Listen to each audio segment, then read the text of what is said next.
So, what's up everyone? क्या चाल है भाई? Okay. Now in this video we are going to talk about the money supply. Okay?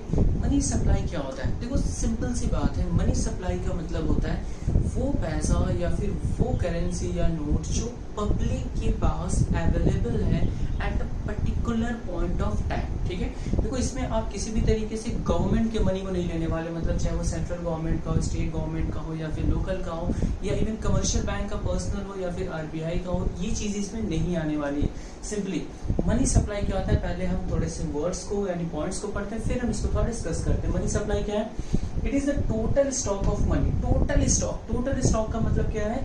Currency and demand deposit of bank. देखो currency का मतलब होता है जिसमें कॉइन और नोट यानी कि आपके सिक्के और नोट्स दोनों आ जाते हैं. डिमांड डिपॉजिट का मतलब होता है चेक, जो कि हमें बैंक के थ्रू इशू होता है. ठीक है, यानी कि आप इवन पेमेंट या फिर आप इवन अगर आपको अमाउंट रिसीव करना हो तो आप चेक के थ्रू भी कर सकते हो, जिसका हम दूसरा नाम एक तरह से डिमांड डिपॉजिट करते हैं. Held by public only. देखो यहाँ पे मैं सिंपल सी वर्ड बता रहा हूँ, ओनली, यानी सिर्फ हम पब्लिक के पैसों की बात करेंगे, यानी पब्लिक के कॉइन, करेंसी और डिमांड डिपॉजिट जो कि बैंक के थ्रू उनको चेक इशू होता है, वो चीजों की हम बात करेंगे.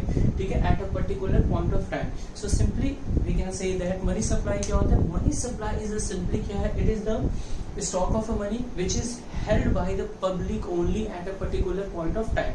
देखो हेल्ड बाय पब्लिक ओनली मतलब सिर्फ पब्लिक के पास ही ये चीजें होंगी या पब्लिक के पैसों की हमसे बात करेंगे, जो कि कॉइन, करेंसी या फिर डिमांड डिपॉजिट दोनों के फॉर्म में हो सकता है.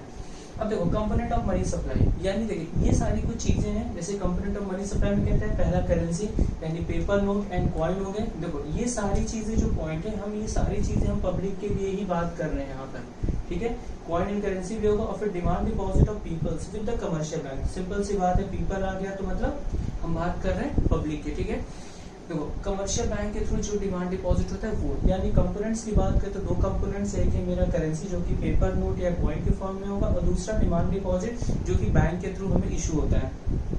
नेक्स्ट है आपका sources of money supply.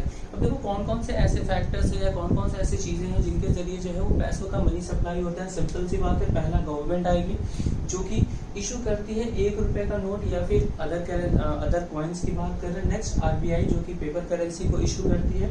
And the third one is commercial bank. तो वो कमर्शियल बैंक यहाँ क्यों आता है? क्योंकि सिंपल सी बात है, कमर्शियल बैंक क्या करता है? ये डिमांड डिपॉजिट. ठीक है, मतलब कि सिंपल सी बात है, जो चेक होता है वो हमें कमर्शियल बैंक ही इशू करता है. तो सिंपल सी बात है, if we talk about the sources of money supply, then तीन आते हैं. एक आता है मेरा गवर्नमेंट, एक आता है मेरा आरबीआई और तीसरा है मेरा कमर्शियल बैंक. ठीक है, सो ये था मीनिंग, जो कि जो भी पैसा ये particular stock of money public के पास है, सिर्फ ओनली पब्लिक. ठीक है, कंपोनेंट्स करेंसी कॉइन्स पब्लिक और फिर आपका डिमांड डिपॉजिट आ जाता है और फिर सोर्सेज है. ठीक है, आप इसके स्क्रीनशॉट ले सकते हो.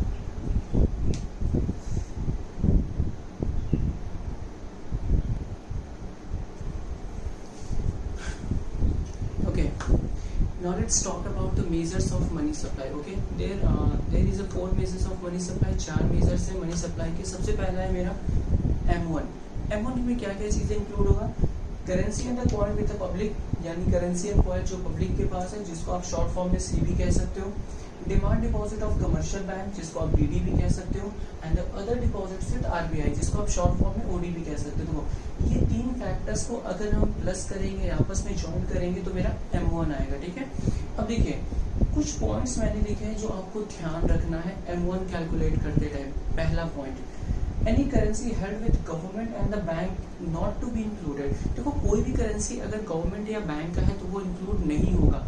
गवर्नमेंट में साफ साफ मैं बता दे रहा हूँ, लोकल, स्टेट या नेशनल या किसी भी टाइप की अगर गवर्नमेंट की करेंसी है तो वो इंक्लूड नहीं होगी. और सबसे बड़ी बात है, जो आपका बैंक का अगर कोई करेंसी है तो वो इंक्लूड नहीं होगा.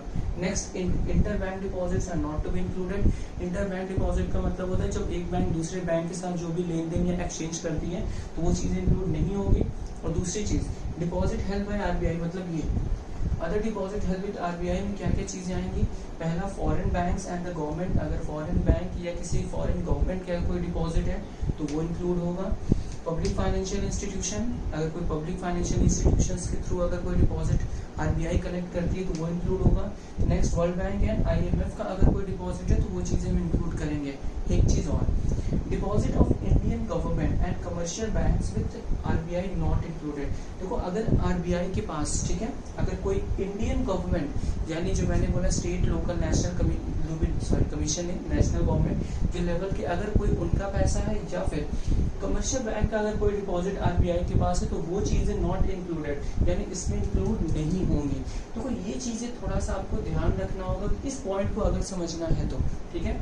So simply if we talk about the M1 currency and coin with public, जो मैंने आपको स्टार्टिंग के इस वीडियो के पॉइंट में बताया था, मनी सप्लाई क्या होता है, वो पैसा जो सिर्फ और सिर्फ पब्लिक के पास है, ठीक है। तो सिंपल से पब्लिक के पास जो कॉइन करेंसी है, demand deposit of commercial bank मतलब पब्लिक के पास जो चेक के थ्रू जो बैंक इशू करती है वो चीजें, और अदर डिपॉजिट विद आरबीआई, ठीक है।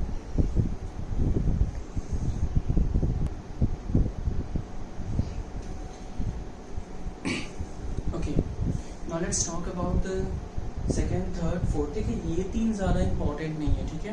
एज ए 12th के अगर हम सिलेबस की बात करें तो ये तीन इंपॉर्टेंट नहीं है, मेन M1 तक ही ज़्यादा इंपॉर्टेंट है। बट ठीक है, एज यूजुअली ये चीज़ें दी हुई हैं तो हमें ये भी चीज़ें थोड़ा डिस्कस करनी चाहिए।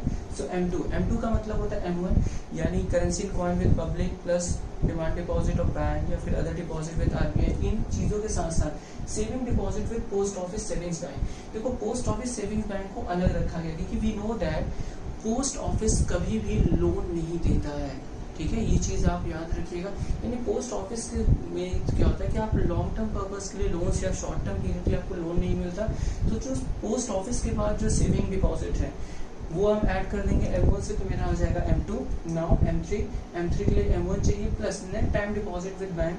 टाइम डिपॉजिट का मतलब जो हम फिक्स डिपॉजिट की बात करते हैं यानी कि जो मोर देन अ ईयर की होती है, ठीक है, वो डिपॉजिट ये भी पब्लिक का होता है, ये चीजें आपको पता है, ये भी चीजें पब्लिक की होती है।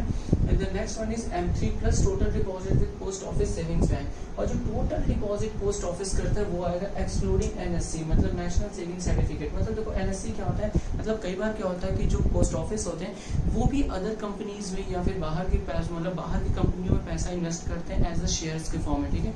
तो जो पैसा या जो शेयर्स में वो इन्वेस्ट करते हैं, जो पैसा शेयर्स के थ्रू आ रही है या जो अदर सोर्सेज से वो इनकम जनरेट करते हैं, तो वो सारी चीजें इसमें इंक्लूड नहीं होगी। मतलब simply if we talk about तो सिर्फ जो पब्लिक का टोटल डिपॉजिट है, ठीक है, वो चीजें ही बस इसमें आएंगी। तो देखो ये तीन कॉन्सेप्ट है जो बहुत ज्यादा इंपॉर्टेंट नहीं है, ठीक है, बट ठीक है, we have to know about it. इस चीजों के बारे में आपको पता होना चाहिए। सो फिलहाल इस वीडियो में इतना ही।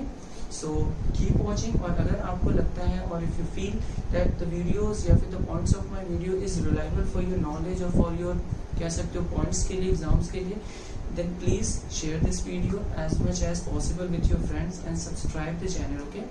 Be safe, keep smiling.